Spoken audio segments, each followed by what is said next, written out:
So thank you, Pedro, once again. This is a topic that sent us an abstract also. So this is the Oromo Gadaa system. Let me go to the outline. This is the content of my presentation. Briefly, 3 parts: introduction, the Gadaa pillars, and also concluding remarks. So in the first introduction, I'll try to introduce you who are the Oromo in Northeast Africa, and also the system there for millennia. So, and also we'll discuss what's really Gadaa.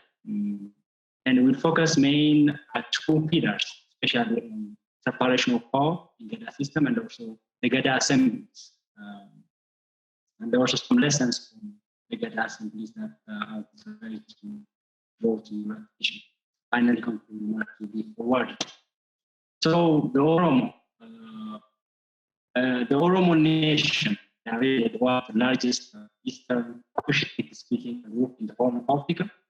Maybe it's more than 40 million people in Ethiopia, and part forced to live in certain parts of Kenya. Before their subjugation by Abyssinians at the end of 19th century, the Oromo were self-governing nation, adhered to common set of laws and customs, and were members of military pact, which can be regarded as Pax Oromica, or the peace of the Oromo is the one that drives this community to stick together and govern their affairs together. Until the end of 19th century, they were really one self-governing nation in the Horn. The Oromo had developed a proto-federal state, republican state, where power and authority revolved around 5 groups with company. So they structured this 5. 5 is really very symbolic for culture.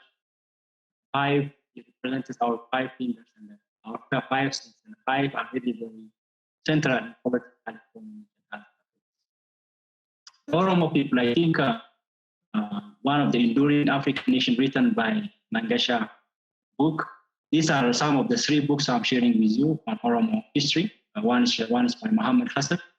The other is by Baxter, he's an anthropologist, on being and becoming Oromo. In fact, it's really one of the interactive works. And the picture that you see is one of the ritual annual Thanksgiving celebration known as Recha.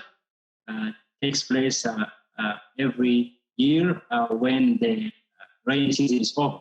So thanking God that the rainy seasons are over and we are taking a good environment where harvesting is coming. So Oromo territory, I think Oromo are one of the indigenous people in East Africa. In fact, different literature give different names for this group, but they struggled and moved upwards to some parts of Kenya, some parts of Somalia, and some parts to the Ethiopia present context, and also to the extent of maybe South Sudan. So they move for different period of times. There are also some claim that there are Oromo people also even to the extent of Rwanda.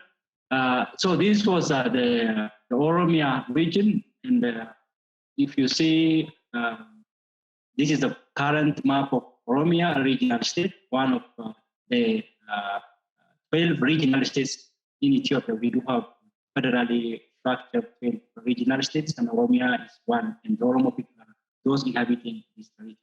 Let's come to the Gadaa studies. Who really came up with in reporting or finding out the works that we have so far? The first was the work of the Catholic priest Antonio Di Salbeck. In fact, I haven't provided his picture over here. Very old, written in French and later on translated to English. Di Salbeck wrote a book on the great African nation, Horn of Africa. The second one was the one that you see now, the work of Seruli. Seruli tried to understand the structure of the Gadaa system. The other was by Marco Bassi. He is still alive, and he wrote a book called Decisions Under the Shade. But one of the most prolific authors of Gadaa is an Eritrean professor, Professor Asmao Legacy. He wrote 3 books. The first one was his PhD dissertation on Gadaa, the 3 approaches of the study of African society. The second one was Oromo Democracy. The third one was recently published 2020 on Gadaa, especially focusing on the astronomical knowledge of this society. These are some of the recent books, Sacred Knowledge Traditions by indigenous person, Gammachu Magarsa and Anessa Kasam, a very interesting book, Sacred Knowledge Traditions of Oromo. And also he did a PhD on that area in knowledge, identity, and colonizing structure. In fact, these are some of the works. Let's come to what's really Gadaa. The Gadaa system is a system of classes that succeed each other for 8 years in assuming military, economic, political, and ritual responsibility. Each Gadaa class remains in power during a specific term, what we call term is Gadaa, which begins and ends with a formal power transfer ceremony. It only comes once in 40 years. So every group will come to power once in 40 years and stay rules for 8 years on. And Gadaa is recognized by UNESCO as intangible cultural heritage in 2016.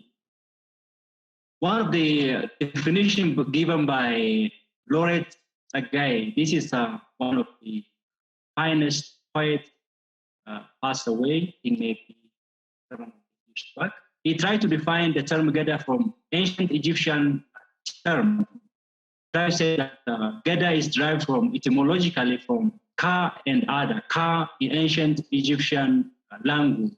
He tried to refer to Kemet. I think that Ka is Uma, or one, or God, or the creator, the first and beginning one.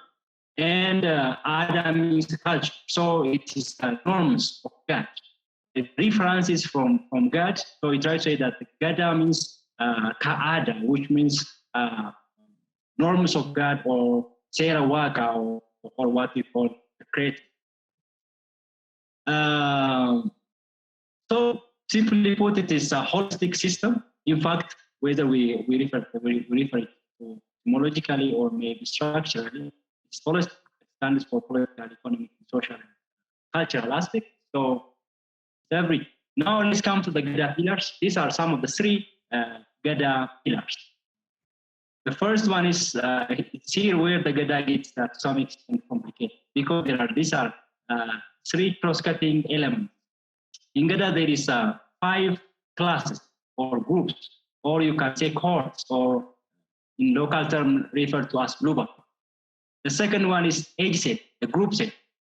So we do have 10 equally divided age set, or area, or friends. In fact, it's not only age matter, but the senior ones can be classified in one group. And confederacies or moieties, there is a dual system. So if you see this picture, I took it in the context of the Boran community living in the southern Ethiopian part to the northern part of Kenya. They do have 2 moieties, Sabo and Egona, and you see the 5 Gadaa classes, the Lubas, the first, the second, the third. So every Gadaa class come to power will serve for 8 years. That will be from Bona or maybe from Sabo. That's the moiety. But all lives are divided according to age set. When a child is born, he will be introduced from 0 to 8. I will come to that. From 16 to 24. These are well structured. So you will pass through. And when you assume power only at the age of 14. But you will be appointed or elected at the age of Kusa, which means at the age of 24. So that's 32. Until you assume the power, you will show your responsibility to the community that you're really more committed. So you will not be put on power by your speech, but by your really excellence in practice, observable that. So these are some of the 5 natural governments to make it really more specific. The philosophy of establishing 5 governments derived from 5 natural governments. Every person who have these 5 tenets when assuming power. The first one is the government of man, the government of lion, the government of vulture, the government of running water, and the government of sheep. Of man is wisdom, of lion is to conquer, of vulture is to be economically resourceful, of running water is to be progressive and the sheep is to be authoritarian. So you can't escape this 5, and Platonic kind of thinking is really built in these 5 Gadas. So these are the elders of lion, of vulture, of running water, and of sheep. In fact, sheep represents authoritarianism or that. So these are the 5 assets. In the interest of time, these are the double first cycle from 0 to 8. These are Gamme Titika or junior Gamme from 18 to 16. These are the senior Gammes from 16 to 24. This is Kusa, more warrior type and more, at this stage, he will really assume responsibility, even to keep the land and the territory. At this stage, individuals are allowed to marry. These are known as Rabadori from 32 to 48. So until this time, they would not be allowed to marry, especially in the past. So it has to be right born. If a child is to be considered as the one in the future to assume power, it has to be right born person, because he has to be 5 Gadaa terms away from his father. 3 minutes. So this is Gadaa from 40 to 80. They rule, assume authorities from 40 to 80. Afterwards, from 48 to 80, they will become senior councillors, advisors. So we call them Yuba from first to fourth, from 48 to 80. So at the age of 80, the liminal stage, so you get to retire. So you live the worldly life, and now you enter into liminal stage. You become almost like a child. There is a ritual ceremony for that. So to make it more power sharing, there is a separation of power in Gadaa. There is legislative, executive, and the judiciary, if you like. So this is the structure that we have. The Gadaa Council, especially the leadership part, is not really one-man leadership. It is 6 persons. It's political leadership. One is president at apex, and the 2 vice presidents and 3 senior councillors. To give you an example, if you see one of the leaders who really passed the power to the next in 2016 was Guyo Gobba. He was the president. The vice president was Yalesa Dido and Anna Guyo, the 2 vice presidents, and the 3 councillors are also, so the same is true for the current ruling party or ruling group, if you like. So this is an example from Boran again. So these are some of the, I will finish within 2 minutes maximum afterward. Thank you. Yeah, so these are Gadaa leaders from 17th century to 21st century. So from 1628 up to 1821, these are the lists. And it goes on until the 50s. If you see from the table itself. So these are the leaders and already known and recognized. They have ruled Borana for the term of they were allowed to rule. So the Gadaa General Assembly is very remarkable. In fact, it is a supreme legislative body. They sit under sycamore tree.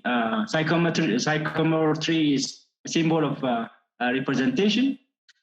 When they go to the meeting place, they go in this order. There is a walking style, there is a past, there is a present, there is future, and there is now. So everybody would not really go to the meeting place orderly or in a very disorganized way. They sit like this, all age, gender, status test free. They sit in upper circular because it has to be open, not closed. We have leaders, and in the interest of time, there are 3 lessons that we can take from. The first one is, it is deliberative, consensual. Second one, duty is always first, right is second. And it's not really deliberation, which is open, but there is adverse inquisitive approach. So concluding remark, then Gadaa is an egalitarian, indigenous system of governance of the people, of the Oromo people. Gadaa functions as parallel to state political institutions in Ethiopia. However, there are 2 good things happening now in Ethiopia. The first one is that there is nowadays customary courts being established across Oromia in all areas. The second one is that there is a curriculum designed for all students from grade 1 to 8. They will take Gadaa course as well. So having said, thank you so much.